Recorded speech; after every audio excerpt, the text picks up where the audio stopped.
Hello all, hi from Deepu. Welcome to my channel Deepu Vlogs. வாங்க வீடியோக்குள்ளே போகலாம். வாங்க டேஸ்டான நாட்டுக்கோழி பிரியாணி எப்படி செய்து பார்க்கலாம். நான் 1.5 kg நாட்டுக்கோழி 1.5 kg அரிசி எடுத்திருக்கேன். அந்த பிரியாணிக்கு 6 மீடியம் சைஸ் வெங்காயம் மெலிசாக கட் பண்ணி போட்டுக்கோங்க. ஹோல் பிரியாணி ஸ்பைசஸ் பட்டை லவங்கம் ஏலக்காய் இதெல்லாம் போட்டு எண்ணெய் ஊற்றி நல்லா மிக்ஸ் பண்ணி விடுங்க. வெங்காயம் வந்து நல்லா ப்ரௌன் ஆகணும், அது வரைக்கும் நல்லா கிளறிட்டே இருங்க, நல்லா மிக்ஸ் பண்ணிகிட்டே இருங்க. எவ்வளோ நேரம் தான் நம்மளும் நின்றுட்டே இருக்குது. ஸோ சேர் போட்டு உக்காந்தாச்சு பிரியாணிக்கு பக்கத்துலேயே. இப்போது வெங்காயம் நல்லா இந்த மாதிரி ப்ரௌன் ஆன உடனே ஃபஸ்ட்டு கொத்தமல்லி போட்டு 2 minutes வதக்கிட்டு அதுக்கப்புறம் புதினா போட்டு ஒரு 2 minutes வதக்கணும். பார்த்திங்கன்னா வதங்கிடுச்சு.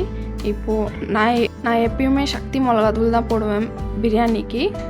ஸோ சக்தி மிளகாத்தூள் போட்டு ஒரு 3 ஸ்பூன் இஞ்சி பூண்டு பேஸ்ட் போட்டு நல்லா வதக்கிட்டேன்.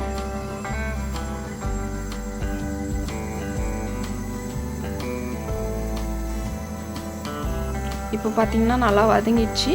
இப்போ தக்காளி ஒரு 4 மீடியம் சைஸ் தக்காளி போட்டு நல்லா வதக்கிக்கோங்க.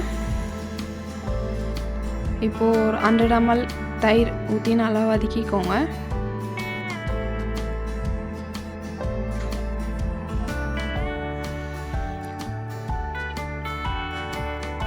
இப்போ ஒரு 6 பச்சை மிளகா, அதுக்கப்புறம் கொஞ்சமாக உப்பு போட்டு நல்லா வதக்கிக்கோங்க.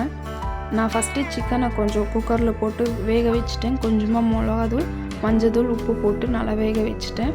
ஸோ பிரியாணிக்கு போடும்போது கொஞ்சம் ஈஸியாக இருக்கும் நம்மளுக்கு. சிக்கன் வேக ரொம்ப டைம் எடுக்கும். இப்போ பார்த்திங்கன்னா மசாலாலாம் நல்லா ஸ்மாஷ் ஆகிடுச்சு. இப்போ சிக்கன் போட்டுக்கலாம். 1.5 kg சிக்கன் வேக வச்சுருந்தா அந்த சிக்கனை போட்டு நல்லா ஒரு மிக்ஸ் பண்ணிக்கலாம்.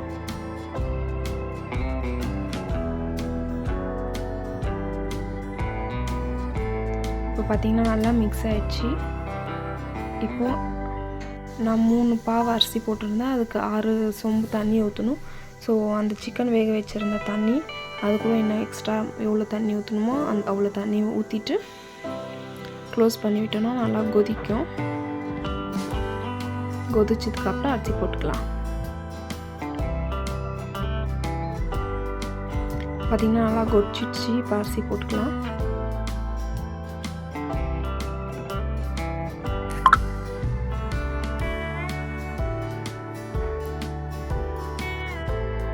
இப்போ மிக்ஸ் பண்ணிவிட்டு இந்த ஸ்டேஜில் உப்பு காரெல்லாம் இருக்குதான்னு பார்த்துட்டு தட்டு போட்டு க்ளோஸ் பண்ணிடலாம். ஒரு 2 to 3 minutes விட்டு பார்த்திங்கன்னா இந்த மாதிரி இருக்கும். தண்ணியும் அரிசியும் ஒரே லெவலாக. இப்போ தம் போட்டுடலாம். ஒரு 15 minutes போல். அதுக்கப்புறம் ஓப்பன் பண்ணி பார்த்தா பிரியாணி ரெடி ஆகிட்டு இருக்கும். பிரியாணி நல்லா கொலையாத நல்லா உதிரியாக பிரியாணி ரெடி ஆகிடுச்சு. பார்த்தாலே உங்களுக்கு தெரியும். ஒரு சாப்பாடு கூட கொலையில் ஒடியில். இப்போ நம்ம வீட்டில் சண்டே ஸ்பெஷல் பார்க்கலாம் வாங்க.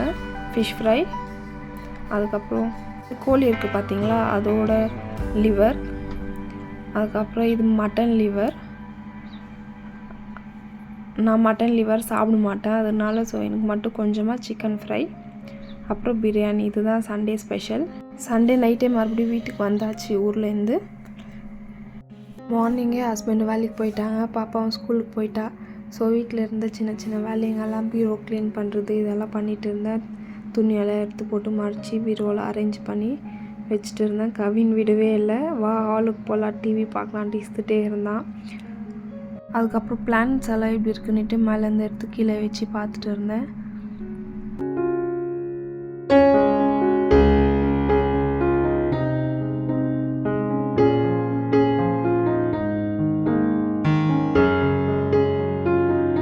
ஃப்ரிட்ஜு மேலே ஒரு மணி பிளான்ட் இருக்குது. ஸோ அதையும் எடுத்துகிட்டு வந்து அதுக்கு தண்ணி ஊற்றி எப்படி இருக்குன்னு பார்த்துட்டு இருந்தேன்.